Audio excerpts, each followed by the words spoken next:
positions. Enemy has A. Friendly challenge inbound. Friendly Hellstorm inbound.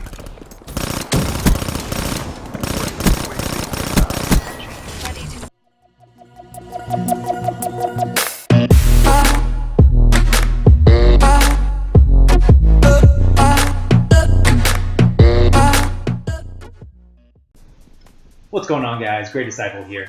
Want to welcome you to my channel. First, let me thank Thunder for posting this video. It means a lot. Been watching you since Black Ops 1. Man, I can remember you running around with an RPG on your back for the sole purpose of killing the guys who fell into Second Chance. Man, that brings me back. You know, I started my Call of Duty journey, for lack of a better word, back in Black Ops 1. And when I started in the game, I was awful. I'll tell you how bad I was. I would go into boot camp and I could barely pull a 2KB against bots. You know, I was one of those guys who would capture your home flag and run and hide in the corner with Ghost and wait all game for people to come and try to take that flag. And I could only take on one guy at a time. And I would finish that map after 10 minutes. I'd be like 7-6 and I'd be so happy. I'd have a buddy of mine with me and he was just as bad as me, but he ran around and he would finish like 4-40. Oh man. Well, I wanted to get better at the game, and he had talked to one of his friends about it. He said, you know what, go to YouTube. Supposedly there's some guys on YouTube, which at that point, I'd never even heard of YouTube.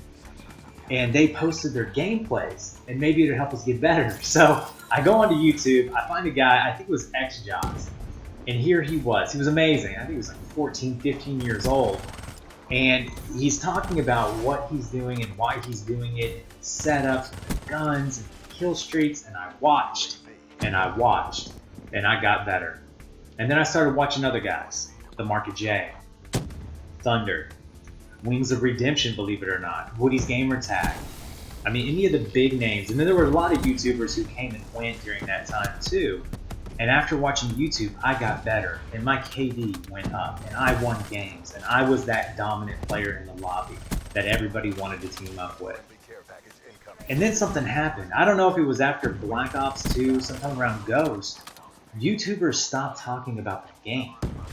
I think some of the bigger YouTubers started giving their opinions and they started doing vlogs. And I get it, you want to break up the monotony, but let's not forget that the reason we all come to YouTube is not just to listen to people's opinions. We want to get better at the game, at least I do. The YouTubers that I watch today are the ones that I think can show me something that I don't already know. Because that's what it's all about for me. I want to be better. I want to be better. And I don't want to waste my time. You know, I'm a little bit older. You know, I'm in my 30s. And listening to a 15-year-old give me his opinions on life just doesn't really flow with me. Because once you get older, you realize that back in those years, you don't really know what you're talking about. No offense to anybody, but you'll see this as you get older. So I started my channel recently with the introduction of Black Ops 3 with the goal of helping people get better at the game and their lives at the same time. And so I wanted to talk to you guys about that a little bit because I get messages. Man, ever since I started my channel, I get messages from people. Hey, check me out. Hey, come look at my gameplay. First off, if you want me to watch one of your gameplays and like it, please have a commentary. I don't just want to watch you run around and with music blasting in the background. I mean, I want to hear what you got to say. And the other thing, if you want me to watch one of your videos, please let it be at least a 3KD gameplay. I don't want to watch you die 15 times and kill 19 guys and you tell me how amazing you are because you hit a snipe in the second round of domination. I want to see you do something that either I can't do or I can rarely do. And I want to see you do it with a gun that I like or one that I think I should play with. So let me talk to you about it a little bit. If you guys struggle with gameplays, which I'm starting to notice that a lot of people do, there's some basic rules that you can follow in Call of Duty. I made a list of 17. Obviously, I'm not going to be able to go over all of them, but here's a few. Some of them will make sense. Some of them you're probably going to disagree with me on, but just bear with me. The first one, probably the most controversial, lower your sensitivity. It doesn't matter how fast you can turn if you can't hit your shot. I watch kill cams in these games, and these guys are playing on 10, 12, 14 sensitivity, whipping around.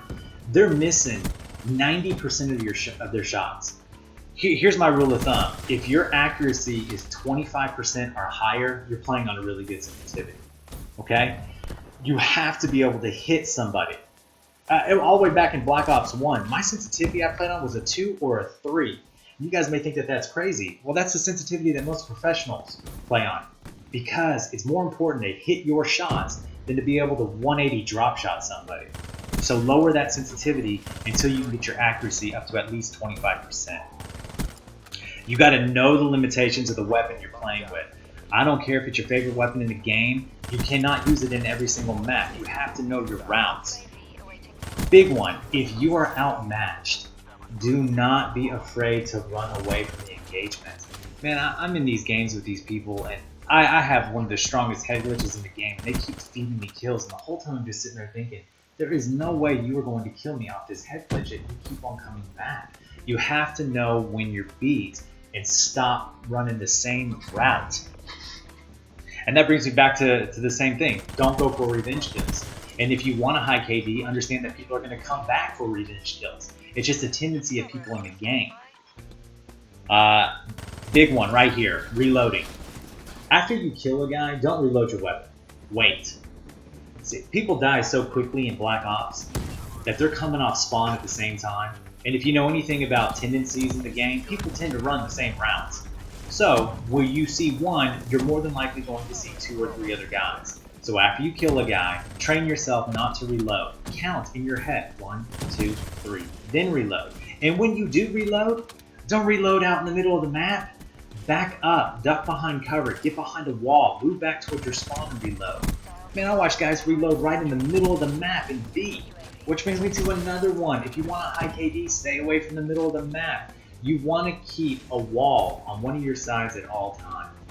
You know, you can only watch so many areas at once.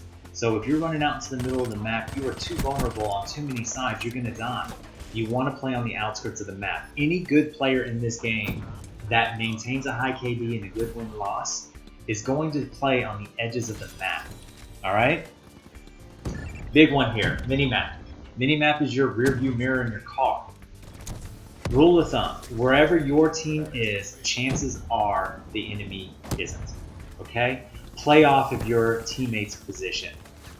So, if you want to get a lot of kills, you want to move towards the enemy spawn. Look at where your team is and move away from them. You know, I could sit here and bore you all day with rules. Come watch my gameplays, watch the one in the background, you'll see how I move around the map.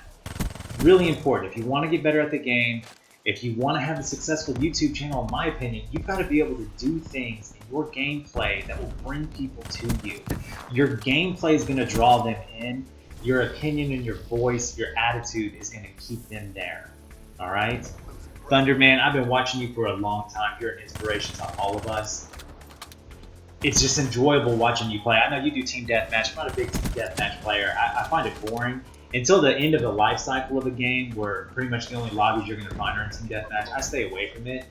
Just because even though I can average, 30, 35 kills in a team deathmatch, it's just the flow of the game is so exhausting. But watching you play with the streaks you play with and the commentary you put up with it, I like it, man. I do like it.